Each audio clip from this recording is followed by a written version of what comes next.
Bonjour à tous, on se retrouve aujourd'hui pour une vidéo produit terminé. Donc justement, il y a une d'entre vous qui me l'a demandé dans la dernière vidéo ailleurs, là, à me dire mais quand est-ce qu'on va avoir une prochaine vidéo produit terminé? Ben maintenant, parce que le sac est plutôt bien rempli et comme ça je jette et je commence à faire du tri.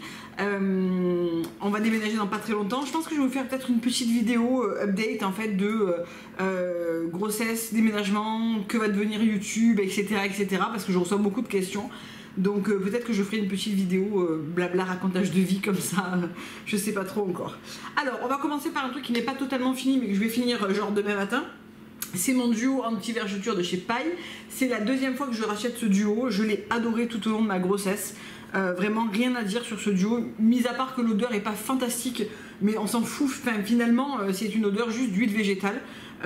Et on n'a pas besoin d'avoir quelque chose de parfumé pour s'occuper de prendre soin de son ventre en tout cas.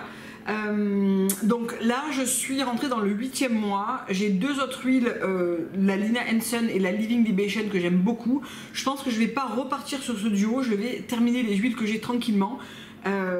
Qui sont aussi très très bien, qui sont faits aussi pour ça, mais honnêtement j'ai adoré ce duo. Je vais voir si une fois que je l'ai plus vraiment il me manque, je reprendrai encore une fois et je l'utiliserai même après la grossesse tranquillement jusqu'à temps de le finir, hein, pas de problème. Vous trouvez également maintenant ce duo chez Sephora, vous avez été assez nombreuses à me le dire récemment. Moi quand j'avais regardé pour passer la commande, je l'ai commandé 2 fois chez Oh My Cream moi. Il était sold out, donc voilà, j'avais pas pu le commander, mais très très bon duo anti-vergeture si vous êtes enceinte. Je sais pas si c'est quelque chose qu'on peut utiliser après pour réparer par exemple, je n'en suis pas certaine. Voilà, donc il faudra se renseigner là-dessus. Moi je l'ai vraiment pris en prévention. Pour l'instant j'ai aucune marque de vergeture violacée ou rouge ou quoi qui me dirait que voilà, j'en ai quand même eu. Pour l'instant j'ai un ventre vraiment sans aucune trace, mais on verra bien après l'accouchement ce qu'il en est. Certaines me disent oui mais moi j'ai rien utilisé, j'en ai pas eu, tant mieux. D'autres en ont utilisé, n'en ont pas eu, tant mieux aussi. Enfin voilà, après on est chacune différente. Moi j'aimais bien le fait de pouvoir appliquer quelque chose, ça me permettait d'abord de me masser le ventre, ça me permet de me masser le ventre et je trouve que c'est un moment qui est agréable et qui participe certainement à la souplesse et l'élasticité et à l'élasticité de la peau, pardon. Après chacun fera bien comme il veut. Chez Soleil toujours j'ai terminé un spray, alors là il est tout, je l'ai terminé vraiment en tout début de plage quand on est retourné à la plage en début de saison là. Qui est le spray de protection solaire biotransparent SPF 30. Ça aussi ça vient d'arriver chez Sephora, il y a peu de produits mais celui-là vous le retrouvez notamment chez Sephora, chez Oh My Cream, chez Green Level Beauty Shop. Je crois qu'elle attend de restocker, il n'y a plus grand chose. Voilà. Ensuite on a terminé un gel douche, un gros bidon comme ça de chez Based, qui était un body wash à la crème brûlée, ça sentait très bon. Il nous a duré super longtemps, c'est une crème lavande qui est très très agréable à utiliser. Il en existe un autre au santal je crois, la prochaine fois je tenterai santal parce que j'ai beaucoup aimé. C'est un bidon de 450 ml, c'est une crème lavante donc vraiment ça ne dessèche pas, très sympa, vraiment très sympa, composition organique sans problème. Ensuite j'ai terminé un jambe légère de chez Climaxogel, donc ça c'est vraiment le truc qu'on utilise quand on est enceinte, hein, notamment quand il commence à faire chaud. C'est pas un truc bio il me semble, mais c'est pas trop mal. C'est sans parabènes, sans conservateur, sans parfum ajouté, sans colorant, à base d'huile essentielle. Bon c'est ma sage-femme qui me l'a conseillé. C'est pas très efficace. De toute façon quand il commence à faire chaud et qu'on rentre dans le dernier trimestre, ça devient un peu compliqué. Alors moi c'est pas du tout au niveau des jambes, j'ai pas les jambes gonflées, elles sont un peu congestionnées mais franchement sans plus, c'est surtout les pieds. Donc bon voilà, ça je l'ai appliqué, c'est agréable, ça fait un coup de frais etc. C'était vraiment un gel qui pénètre vite, qui hydrate et tout, très bien, mais sans grand intérêt thérapeutique quoi. Voilà. Ensuite on a terminé un gel douche de chez Nubian. Là c'était cette fois-ci le lait de chèvre et chai, très bon gel douche qui sent très bon. Qui lave bien, qui laisse la peau douce, qui est bien hydratant. Une réussite encore une fois, ce gel douche de chez Nubian. J'ai terminé un Sun Prep de chez Hint, donc ça c'est un produit qui m'a fait un moment, c'est un produit que j'ai bien aimé utiliser, c'est un SPF 25 qu'on utilise sous son maquillage. pour se protéger ben voilà, du soleil. En ce moment, alors j'ai pas du tout réitéré l'achat, tout simplement parce qu'en ce moment je mets ma crème teintée de chez Ilia qui a un SPF 20, et si je dois aller au soleil, déjeuner en terrasse, etc., je rajoute une brume type la Coola, SPF 30 par-dessus mon maquillage, qui fait aussi fixateur de maquillage, donc c'est très bien je trouve, si je suis pas à la plage en tout cas. Voilà, je vais me contenter de ça pour les mois qui viennent là. Donc je ne l'ai pas racheté, c'est une bonne base, hein. C'est juste un produit qui n'est pas donné, mais qui fait quand même 50 ml, ça permet de se maquiller par-dessus, sauf peut-être si vous avez la peau mixte ou grasse, peut-être ça sera un petit peu trop riche, peut-être. Mixte pas sûr, grasse à mon avis oui. Mais c'est un produit qui fait très très bien le job, qui sent bon, qui est agréable à utiliser, qui apporte peu de matière, voilà. Terminer mon déodorant favori, c'est toujours le même, c'est toujours le Salt of the Earth que vous trouvez sur Naturissimo. Je ne prends que lui. Là j'ai commandé des petits déodorants de chez Kaya. Je vais les essayer, des petits déodorants, un petit pack découverte au charbon, ça avait l'air super sympa. En général, ça ne me correspond pas, mais j'avais envie de tester parce que j'ai aussi pris le Detox Bar, donc qui s'applique avant et qui permet de détoxifier un petit peu les aisselles. Donc pourquoi pas essayer, franchement, voilà. Je vais tester, je vous en parlerai. Une brume de chez Coola en Pina Colada, ça il m'en restait la moitié de l'année dernière à peu près, je l'ai terminé voilà, sur les premières plages également. Ça c'est des produits que je rachète, hein, Soleil Toujours, Coola, etc. Je vous dis pas spécialement à chaque fois si je rachète ou pas, mais Nubian bien évidemment je rachète. Ça c'est mon déodorant que j'en ai déjà deux en backup. Voilà, Coola je rachète aussi, sans problème. Ensuite, j'ai terminé un shampoing et un après-shampoing de chez Rêverie. C'est mon 4e ou mon 5e. Je sais plus trop, j'adore ce duo.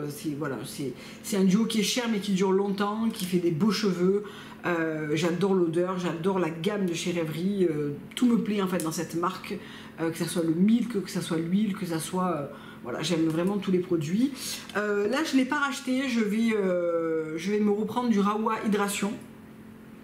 J'ai toujours mon duo de chez Sangre de Fruta, donc que j'aime toujours. Et j'ai fait une petite découverte très sympathique et à petit prix sur ailleurs, c'est des Air Essence. Alors je pense que j'étais la dernière personne à ne pas avoir essayé des Air Essence, visiblement. C'est une marque qui a beaucoup fait parler d'elle parce que des produits à petit prix. Je savais pas trop à quoi m'attendre et quand j'ai vu qu'ils faisaient des petits mini comme ça, je me suis dit bah tiens je vais essayer, pourquoi pas. C'est ce que j'ai utilisé ce matin et je dois dire que je suis très agréablement surprise, sachant que je me suis fait un shampoing, un après-shampoing et que j'ai rien mis après, c'est-à-dire j'ai pas mis le milk, j'ai pas mis mon spray, ni le Smart Start, ni le Rawa, j'ai juste enchaîné mon brushing. Franchement les cheveux sont brillants, ils sont souples, je me suis lissé les cheveux vraiment en... J'ai plus de lissage depuis un moment, là. Je n'ai pas refait mon lissage cette année, je le referai après l'accouchement je pense, vraiment super. C'est le shampoing et le conditionneur dans la gamme Coco de chez des Air Essence, donc c'est la gamme qui est destinée aux cheveux secs. Je trouve que c'est plutôt une gamme, moi j'ai pas les cheveux secs, j'ai les longueurs quand on tendance à être déshydraté et les racines qui sont enceintes qui sont normales. Je me lave très peu les cheveux depuis que je suis enceinte, mais en temps habituel je me les lave un jour oui un jour non, ou une fois tous les 2 jours, ça dépend. Enceinte je peux me les laver qu'une fois par semaine sans que les racines regressent, c'est un truc de dingue. Et du coup j'ai utilisé ça ce matin. Hier on est allé à la plage, je me suis pas mouillé les cheveux, mais j'avais les cheveux un peu salés comme ça, de la brise marine quand même, donc je me suis dit bah tiens je vais quand même me laver les cheveux et du coup je voulais tester ces produits. Très bonne surprise, franchement. Alors, mis à part l'odeur qui est un petit peu artificielle, hein, le parfum est un peu... ouais, il est un peu artificiel, mais bon, voilà, ça sent la coco, quoi. On a un shampoing qui... je m'attendais à un shampoing qui soit un peu alourdissant, qui soit un peu... qui mousse pas, qui laisse les cheveux un peu lourds. Je sais pas pourquoi je m'étais fait cette idée-là, pas du tout. Il mousse extrêmement bien dès le premier shampoing. Quand on rince, on a presque un côté crissant. Que je m'attendais pas du tout. Moi j'aime bien avoir ce côté là parce que j'ai l'impression que mes cheveux sont bien propres et ils sont volumineux, c'est à dire qu'avant que je fasse mon brushing je les pré-sèche beaucoup, genre à 80%, j'avais beaucoup de volume. Il n'est pas du tout alourdissant, enfin voilà, très bien. Et le conditionneur il en faut peu, ça démêle extrêmement bien, ça fait des cheveux doux, ça fait des cheveux vraiment brillants jusqu'aux pointes, ça sent bon sans que ça soit trop prenant, vraiment très bonne surprise parce que vu le prix, on n'est pas sur du luxe comme Rêverie, hein, mais franchement si vous avez un petit budget, foncez sur des Air Essence, quoi. C'est vraiment, j'aime beaucoup, vraiment. Voilà pour cette petite parenthèse. Ensuite, j'ai terminé c'est le deuxième, je crois, un body sérum, le Firm and Replenish de chez Aurelia probiotique. J'ai beaucoup aimé, ça fait 2 fois que je le rachète. Je ne vais pas le re-racheter là, parce que en fait, je trouve que l'odeur est pas folle. J'aurais adoré avoir l'odeur de l'huile pour le corps de chez Aurelia, que j'adore, qui sent vraiment la fleur d'oranger, la pâtisserie orientale à la fleur d'oranger, qui est divine. Là, c'est mandarine angélique, bergamote, cèdre. C'est pas fou, mais ce que j'adore, c'est la texture de ce body sérum. C'est vraiment entre le gel et la crème, ça pénètre instantanément, ça fait un coup de frais, mais ça hydrate extrêmement bien. Donc vraiment, c'est un produit que j'aime bien et que voilà, j'aurais aimé vraiment une odeur un petit peu différente, quoi. Mais bon, ça m'a pas empêché de le racheter 2 fois. Ensuite, j'ai terminé encore une fois une eau micellaire 100% pure, donc c'est la Rose Micellar Water. L'eau de rose nettoyant micellaire que j'adore. Je trouve que vraiment c'est un produit qui, l'histoire de flemme fonctionne extrêmement bien. Ça démaquille bien, ça pique pas les yeux, ça laisse pas la peau collante. C'est top. Vraiment, c'est mon 3e, je crois, flacon. Bien sûr que je vais le racheter. C'est vraiment un produit que j'adore. J'ai rien à dire sur ce produit. J'adore, vraiment. C'est pas évident, je trouve, de trouver une bonne eau micellaire en fait. J'ai essayé les pacificas, j'ai pas aimé. J'ai adoré celle de Ambar, mais qui est relativement chère pour se juste démaquiller comme ça. Mais bon. Ensuite, j'ai terminé chez Oskia. J'avais eu dans une trousse que j'avais acheté le Renaissance Cleansing Gel, donc qui est un gel nettoyant illuminateur à la vitamine. J'ai beaucoup aimé ce produit, j'en ai encore un en backup parce que j'en avais eu un dans un goodies bag de chez Oh My Crib. Donc je ne l'ai pas entamé parce que j'en ai d'autres actuellement, mais j'aime beaucoup ce nettoyant Oskia. Ça fait comme un gel un petit peu huileux qui se transforme en lait sur le visage. C'est très doux, très agréable pour le matin, et cet hiver, moi je l'ai adoré. J'avais vraiment la peau vraiment desséchée cet hiver. Pour le matin, j'ai trouvé que c'était un très bon nettoyant. Toujours dans les nettoyants, toujours un nettoyant que j'ai beaucoup apprécié, c'est le Injili, c'est le Brightening Cleanser. Donc là aussi, j'avais commandé un petit kit sur Cult Beauty, je crois, et maintenant vous retrouvez la marque aussi sur Naturissimo. Un petit gel nettoyant pour le visage qui sentait super bon la fraise, parce qu'il contient de l'huile de pépins de fraise, et c'est vraiment très fort, je trouve, voilà. J'aime beaucoup cette marque. Injili, franchement, c'est une marque qui est assez simple, mais qui est agréable à utiliser. J'aime bien les packaging minimalistes. Je découvrirai certainement d'autres produits et je suis tout à fait susceptible de racheter ce nettoyant en grand format lorsque j'aurai terminé un peu tous mes nettoyants qui sont actuellement ouverts. J'ai terminé un Lip Night Serum de chez Fit Glow. C'est encore ce que je porte là sur la bouche. Régulièrement, vous me demandez qu'est-ce que je porte comme gloss. C'est pas du gloss en fait, c'est juste du baume. J'adore ce baume à lèvres, j'en ai terminé un, je l'ai tellement appliqué souvent que je l'ai terminé en un temps un peu record. Super produit. Ça fait comme un... Qu'est-ce que je peux vous montrer là? Ça fait comme un embout gloss en fait, hein, et ça fait un gel un peu épais, transparent, qui colle pas, mais qui enrobe vraiment bien les lèvres d'un côté très hydratant et très nourrissant. J'aime beaucoup, même en journée, voilà, je le porte très souvent. C'est un produit dont je suis vraiment folle. Ensuite, alors là c'est dommage que j'ai pas pu vous montrer, j'ai pas pu garder ce qui était à l'intérieur, c'est très original. C'est un masque de chez Gloricipé. C'est le Watermelon Glow Jelly Sheet Mask Hydrating and Soothing. Et c'est à base le matériel, c'est de la fibre de coco, il me semble.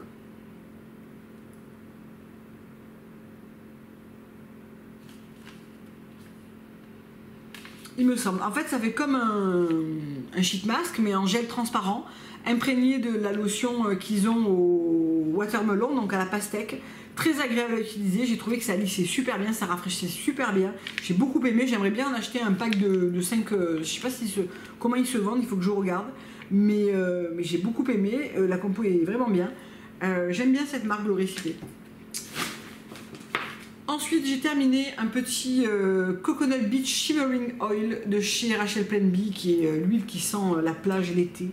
Une huile délicieuse. Là, elle est finement pailletée. Alors, c'est exactement ce que j'aime, c'est-à-dire qu'elle est très finement pailleté. On n'a pas des gros chunks de paillettes. C'est vraiment très fin, ça permet de faire un joli glow sur la peau. J'aime beaucoup, oui, c'est vraiment le genre de produit que je suis susceptible de reprendre. Cette année, voilà, je ne vais pas beaucoup bronzer ou beaucoup me mettre d'huile pailletée parce que j'accouche au mois d'août, donc voilà, c'est pas trop le sujet de cette année, mais c'est un produit que j'adore et que je reprendrai. J'ai terminé aussi l'huile Coconut Beach, mais en version pas pailletée. Donc bon, ben là j'en ai plus, mais j'ai des huiles en cours ouvertes. Quand je l'aurai terminé, probablement que je repartirai là-dessus.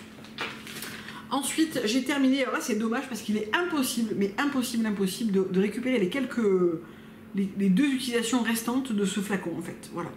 C'est-à-dire qu'il est vide, mais on n'arrive pas à récupérer, même en faisant couler le long, il y a une espèce de réducteur qui fait qu'on n'arrive pas à récupérer le peu qu'il en reste. Alors c'était le Get Up and Glow, c'était un sérum de chez Oskia que j'ai terminé cette semaine. Il en reste un tout petit peu dans la pipette.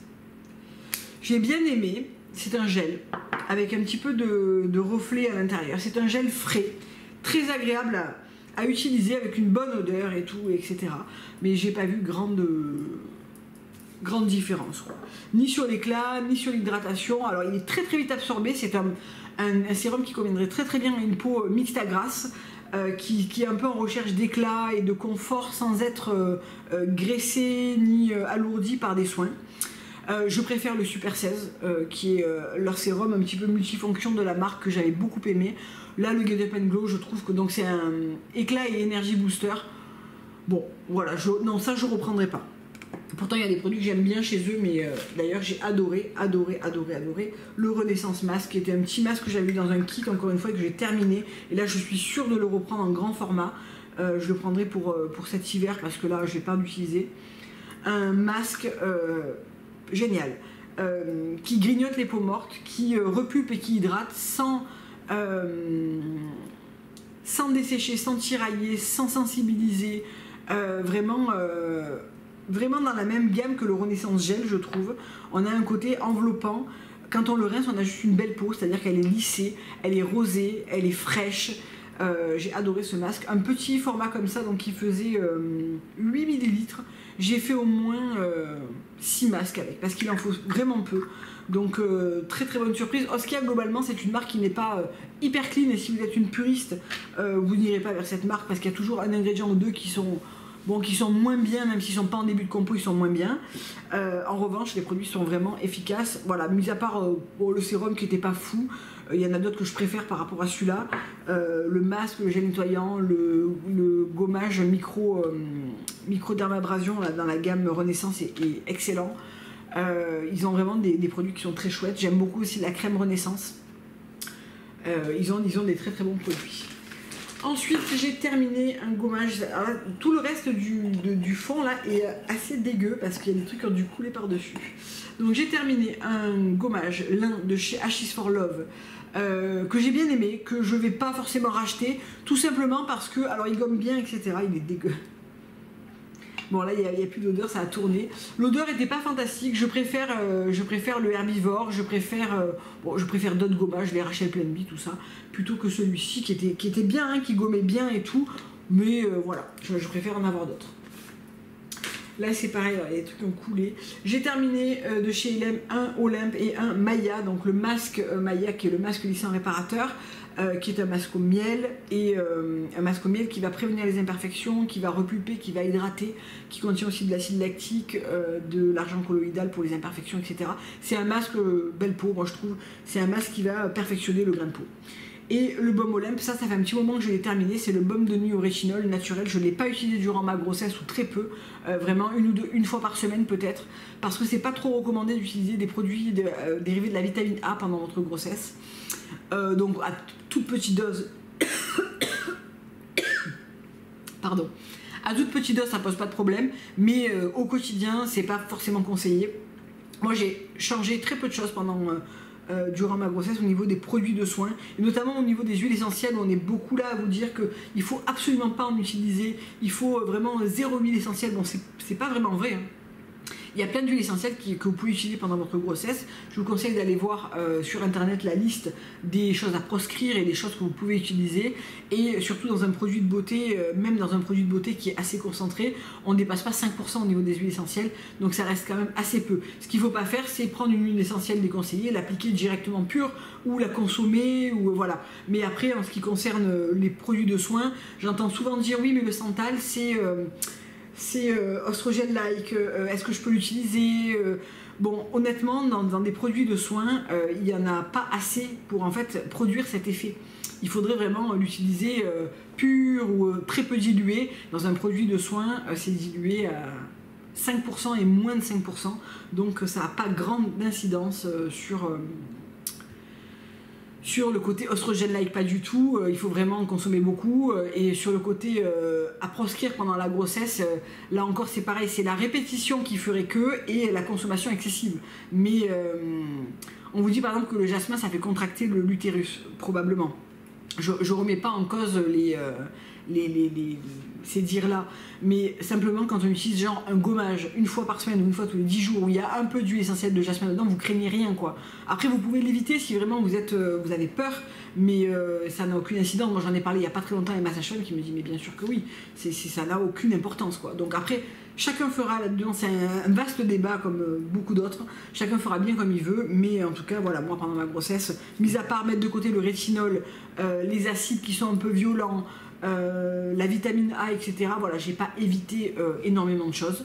Il y a beaucoup de marques qui, et Hélène y compris, hein, écrivent sur le packaging qu'il ne faut pas l'utiliser en étant enceinte ou allaitante. C'est une mesure de précaution vaste et générale pour se protéger s'il y a un problème. Mais voilà, moi-même j'ai utilisé l'huile Nefertiti, Cléopâtre, enfin j'ai tout continué à utiliser comme si voilà, il n'y avait pas de problème. Pour terminer, le Tropical Blossom Body Butter de chez Evolve, donc, qui est un produit qui à la base m'a plu. C'est un baume assez gras, qui sent plutôt bon mais qui sent pas le monoï. Moi je trouve que ça a un côté un peu bonbon au départ, qui se transforme en quelque chose d'un peu plus tropical. Mais non, ça c'est un produit que je rachèterai pas, j'ai eu du mal à le finir. Je trouvais que ça restait beaucoup en surface. Je le sens mais il n'y en a plus dedans.